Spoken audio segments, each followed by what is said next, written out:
Good day, everyone. My name is Mohamad Amir Hisyamuddin bin Amir Mahmud, and today I would like to talk about the future of leadership, conflict resolution, and also teamship. So imagine this: you are on a project team facing a major deadline. Suddenly, two key members have a massive disagreement on the strategy. What happened next? Does everyone stop work and wait for the boss to step in and play referee?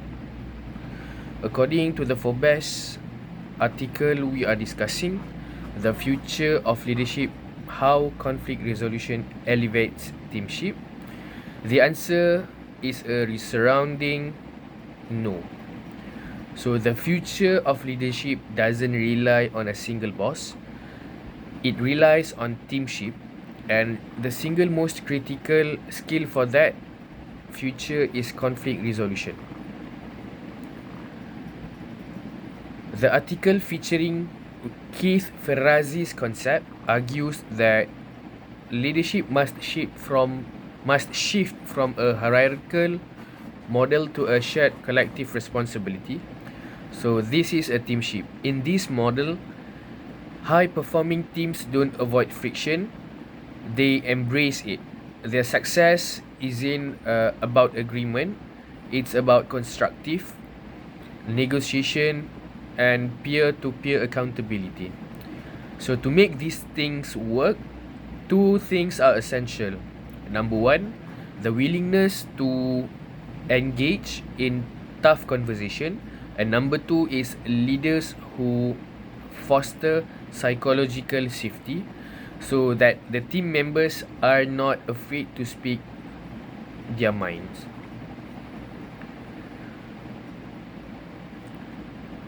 So I strongly agree with the article. The traditional manager as referee model is simply too slow and ineffective for today's complex world.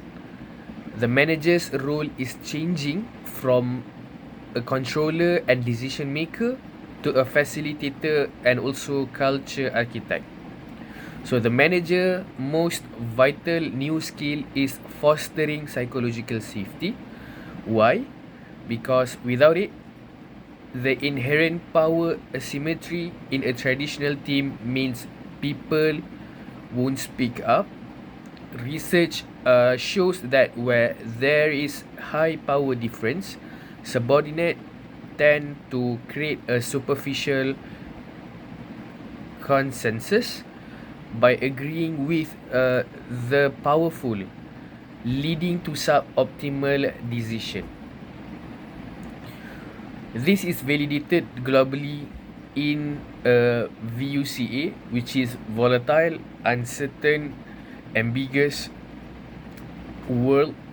Teams need to self-organize and make rapid, high-quality decision. They cannot afford to bottleneck every friction point of a single at the manager desk. So consider Google's Project Aristotle. Their extensive research on team dynamics found that the single most important factor for team success was psychological safety. This is a real-life global example proving the article thesis. The manager must intentionally create an environment where open, constructive conflict is the norm, not the exception. So furthermore, the process must be systematic. Academic research confirmed that resolving conflicts on an ad hoc manual basis is laborious, time-consuming, and also error-prone. The manager must be a system designer who trains the team to analyze conflict using structured models like the three-way conflict. Who trains the team to analyze conflict using a structured model like the three-way conflict analysis model. So rather than just arguing their position.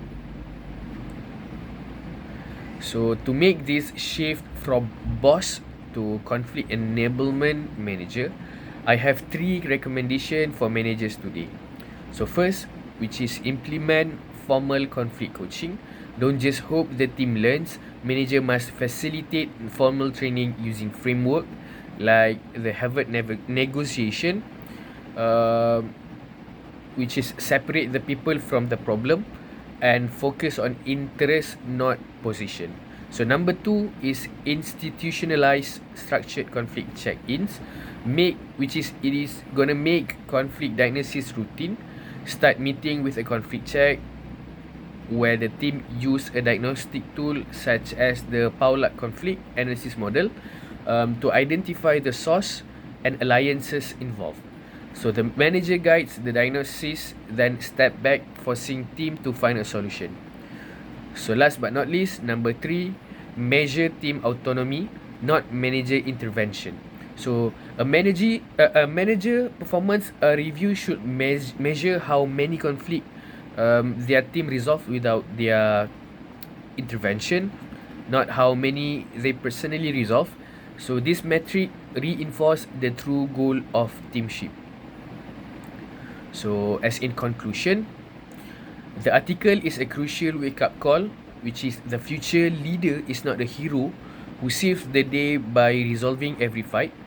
They are the architect of a culture where the team itself is managing and unstoppable. So teamship is a reality that requires a new skill set. Companies that embedded negotiation and conflict resolution skills into their team culture will create not just strong terms or not just going to create a strong team, but truly unstoppable ones. So thank you. That's it from me.